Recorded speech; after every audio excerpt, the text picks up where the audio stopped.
பலாப்பழத்தோட அம் பலாப்பழம் வந்து ரொம்ப சூப்பரான சுவை. அது சாப்பிட்டதுக்கப்புறம் அதனுடைய கொட்டை இருந்தது இல்லையா? அதில வந்து ஸ்டர் ஃப்ரை பொரியலாட்டம் பண்ணலான்னு சொல்லி, அந்த அதோட கொட்டையோட தோல் எல்லாம் உரிச்சுட்டு, ஒரு நீளமா கட் பண்றேன்னா கட் பண்ணிக்கலாம். இல்ல, ஒரு கொட்டைய எடுத்து 4 இதா பண்ணிட்டு, அத நல்லா வேக வச்சு, கொஞ்சம் அடுப்புல வந்து வால்நீல, எண்ணெய், சாதாரண பொரியல் எப்படி பண்ணுவோமோ அதே போல தான்.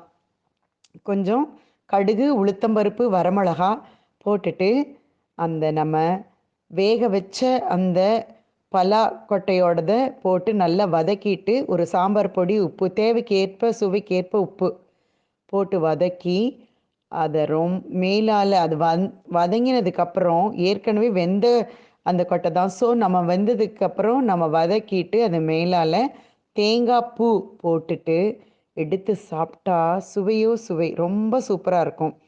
அத நம்ம பார்பெக்யூ பண்ணியும் சாப்பிடலாம். இந்த மாரி பொரியல் பண்ணியும் சாப்பிட முடியும்.